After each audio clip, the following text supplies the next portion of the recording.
I'm with another legendary Saurav from Kolkata. He's Saurav Ghosal, the coach hero of current Indian team. Saurav, welcome to our show. My first question, why this comeback decision? So when I had retired from the PSA World Tour last year in April, the idea was very clear that I still wanted to play for India.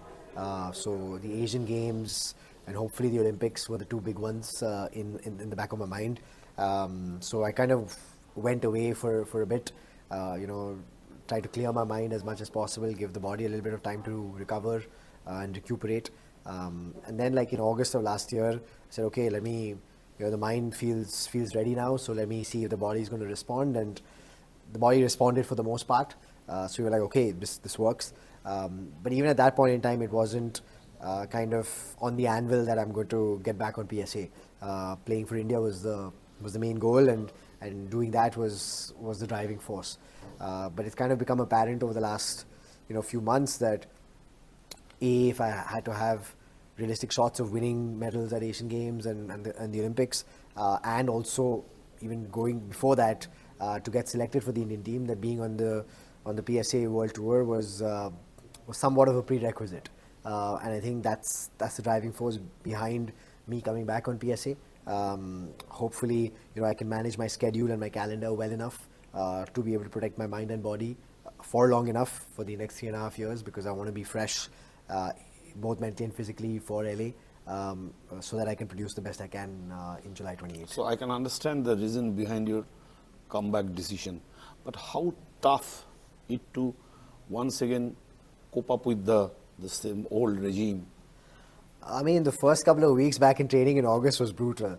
Like it's almost like the body forgot that it had done this for like 25 years. So that was painful.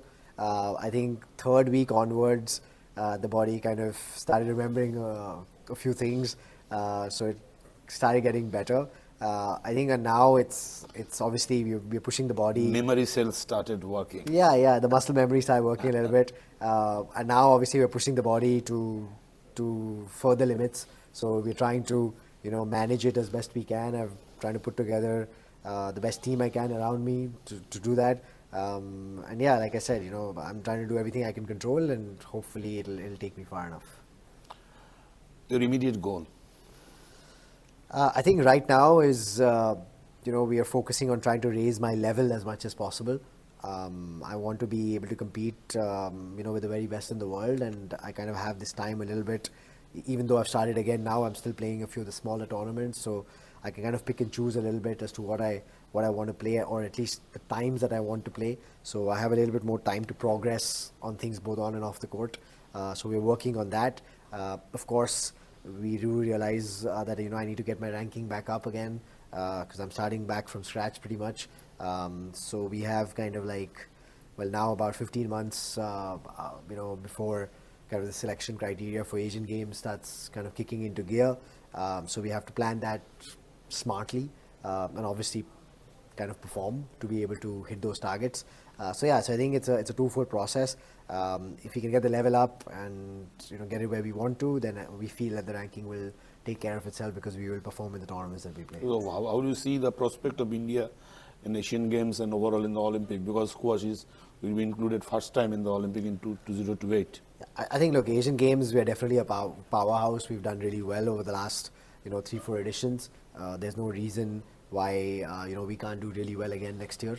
Of course, for me personally, I would love to win the individual gold and the team gold together. That would be brilliant.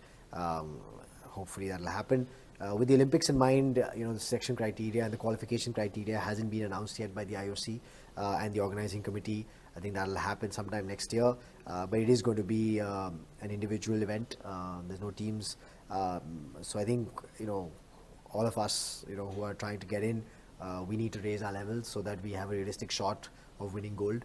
And that is what these next 3.5 years are for. We have the time, we do whatever we can, and we try to be the best we can. What steps should the federation take to popularize the sports like squash in India?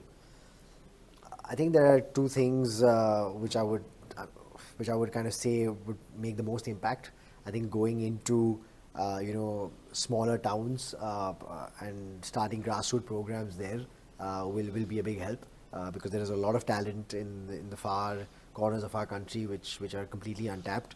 And then the second bit is trying to get it on TV a little bit more because I think that is the medium with which we watch. Don't you believe it's an elite sports at the end of the day? Yeah, so I think if we do get it on TV and we do get it to the grassroots in the smaller towns, then that kind of like assumption that it's an elite sport will start kind of melting away a little bit, which is very important for us to really. So this kind of perception tap. it's a elite sports at the end of the day, is it harming the prospect of squash in India, the mindset? Yeah, I mean, like, look, if you're thinking about elite sport, you're limiting the numbers that can happen, limiting the numbers of the talent pool, right? And there is strength in numbers. There's no doubt about that. We want to have as many people playing squash.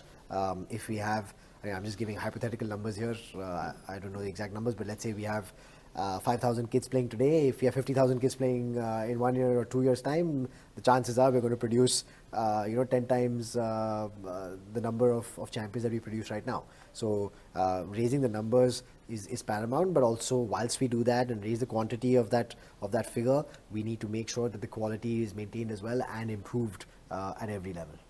My last question, your advice to the child who are opting squash as their future sports? I think, look, squash is a great game. It's something that, teaches you a lot. A former world champion actually told me once that squash is almost like a laboratory experiment of life where you're stuck in between four walls with another person. The way you behave on that court is very similar to what you would do when you're pushed to a corner in life. So it's a great, learning experience for life. It opens up a lot of avenues for you, whether it be, going to study abroad or, in terms of, how you manage your time and work in a corporate setting as well. So I think it's a great game to play. Once, you decide that this is what you really want to do, like any sport or anything in life, you have to work hard. That is the biggest talent. You have to wake up every day, put in the work, put in the hours with quality, and you will see results at the end of it. Thank you very much. That is Saurav Ghosal for you.